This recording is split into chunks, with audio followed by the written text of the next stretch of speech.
Mary Powers was born in Ireland to John Powers and Catherine Quinlan, probably in 1828 or 1829 in Stradbally, Ireland. While I can't find a baptismal record in Ireland for Mary, baptismal records for her siblings, of whom we know from multiple sources, including Joseph Fitzgerald, provide more information. 4 of Mary's siblings, Edward, Anastasia, Catherine, and Patrick, were all baptized between 1830 and 1832 in Stradbally Parish, County Waterford, a seaside parish about 10 miles east-northeast of Dungarvan. John Powers and Catherine Quinlan were the parents on their baptismal records, and there's a marital record for the couple in Stradbally for 17 February 1827. Her sister Anne also married in Stradbally in 1851. What happened to Mary's family during the Great Hunger is an open question, but it sparked a chain migration to the United States. Likely the first to flee Ireland were Mary's sister and brother-in-law, Anne and David Organ, who came to the United States in 1851 via Boston. Mary may have taken flight the same year. In 1900, she reported that she had been in the United States for 50 years. There are plenty of unmarried 20-or-something Mary Powers who came to the U.S. in the early 1850s. The 5 May 1851 arrival of the Alert, which departed Waterford for New York, is particularly attractive, but then there were also plenty of Mary Powers born around Waterford at the same time as our Mary. Mary's brother Patrick followed, arriving in 1853, and then John in 1854, again via Boston. I have found no record of either Mary's father's arrival or her brother Ned's. But by 1860, those 2 men were living together in DeKalb County, Illinois, and her father had remarried. That means that sometime between 1837 and 1860, Mary's mother, Catherine Quinlan, passed away. I found no evidence of when or where, but it's hard to discount the Great Hunger. I imagine that she died from one of the several diseases which ravaged the island during the famine, possibly along with her daughters, Catherine and Anastasia, both then teenagers. That brings us to the 13th of May, 1854, in St. Charles, Illinois, and the first actual documentary evidence of Mary's existence. At the age of 23 or 24, she married another famine refugee, John McGirr, a man about 15 years her senior. Mary bore 12 children, only 6 of whom lived to become adults. Her husband died in the summer of 1878 when she was 48, just a year older than me. She helped her children run the family farm for a decade or 2. In 1889, she moved to this house in the town of DeKalb, along with her 2 youngest daughters, both of whom were beyond the normal age of marriage. She lived long enough to see one of them, 32-year-old Teresa, marry in 1901 to a shopkeeper in Maple Park named James Fitzgerald. And it's at this point that I feel I have failed to adequately describe the lives of our female ancestors. It's such a dissatisfying pattern. I can find loads of details about our male ancestors, at least relative to the time and place. When it comes to women, though, the most I can hope to find before the 20th century are records of her birth, her marriage, the birth of her children, and, if I'm really lucky, her death. So what was Mary's life really like? Cooking, cleaning, tending a vegetable garden, raising children? Well, yeah. But anything more than that? One way to understand Mary's daily life is to look at the family farm. The U.S. took an agricultural census in 1860, 1870,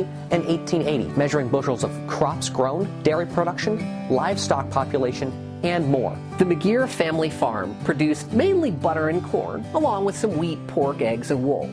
Farm labor was often gender-specific, and butter was women's work. In 1860, when Mary had small children, she churned out about 200 pounds of butter annually, a number which doubled to 400 pounds in 1870, and then sextupled to 1,300 pounds in 1880, when she had daughters to help with the job. I'm about to bore you with butter, but those pounds of butter represent a significant part of Mary's life beyond cooking, cleaning, and child-rearing. Milk would have been kept at room temperature for 4 or 5 days, until it became thick and sour. 4 or 5 gallons would have been the usual amount churned. Churning butter was a manual job that probably hadn't changed much in centuries. So the first thing we must do is scald all of our equipment. She would spend 30 minutes in ideal weather, 60 minutes when it was colder, churning the butter. To make butter, you have to agitate the cream somehow. Why don't you churn the butter? Okay. So, what you need to do is up, turn, up, turn. There you go. How cool is that? Next, she would spend an hour squeezing water from the butter after having washed it. It is then washed in spring water and then drained.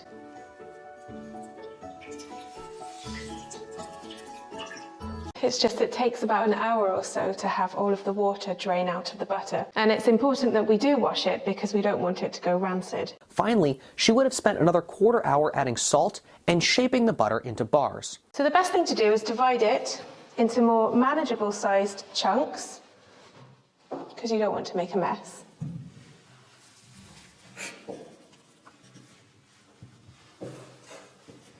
Like so. And then just patting it to get rid of any excess liquid.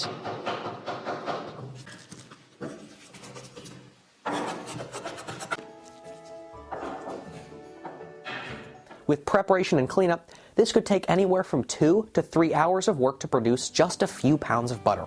A contemporary of Mary's, a New York farm wife named Anne McMath, wrote in her diary on 7 December 1859 that she churn yet 3 times a week. My right wrist is lamer working butter, I expect.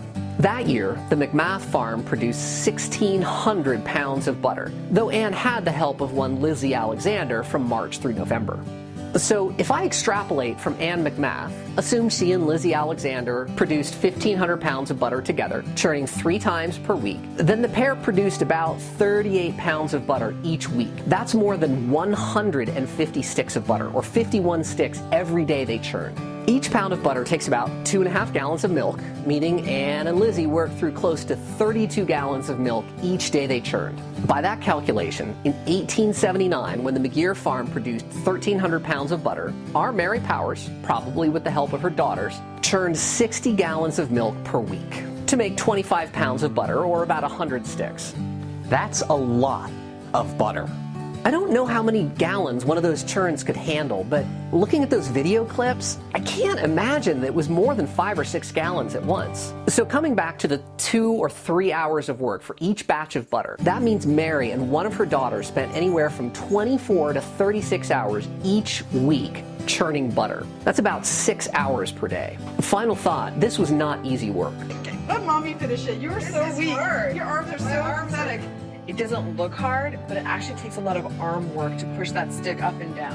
Another way to think about Mary's daily life is to consider the breadth of knowledge she needed to run her house. She cooked, she cleaned, but what did that really mean in a world with few cookbooks and no supermarkets? It wasn't just that she would have made most meals from memory. What about the cleaning supplies? What about the first aid cabinet? Who did you call when you had a pest problem?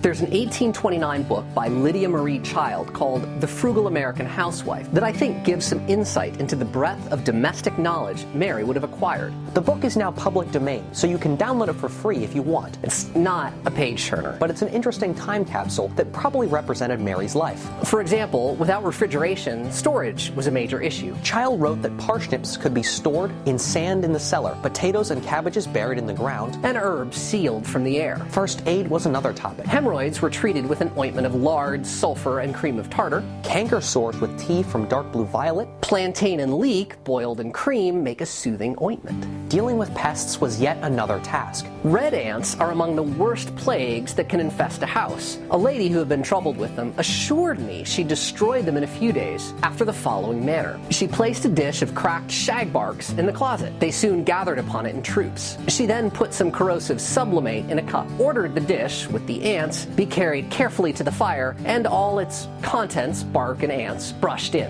And then with a feather wet all the cracks from whence they came with corrosive sublimate. The last one highlights another point. While women in the 1800s might be blocked from an education beyond the 8th grade, it's not as though you could suppress the intellect of half the human race. Women must have been constantly experimenting with different recipes, remedies, and methods, and often exchanging their ideas. On 23 August 1902, 24 years and 11 days after her husband's death, Mary passed away. She was in her mid-70s. Her obituary stated that she had been in declining health for several months, noting that the days before she died, she dropped into a deep sleep from which she never awakened. She breathed slower and slower toward the last until she expired at 1 o'clock in the morning. Mary's will gave her youngest daughters, Ella and Teresa, 2/3 and 1/3, respectively, of the $3,985 that her sons owed her.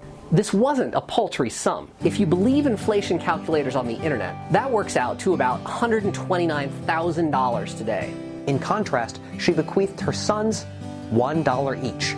It's worth noting that her husband's will was imbalanced in the other direction. He left his 3 sons a roughly equal share of his farm, which was worth around $15,000 at the time, while his 3 daughters each received $1,000 in cash. Mary is buried in the cemetery of St. Mary's Church in DeKalb County, Illinois.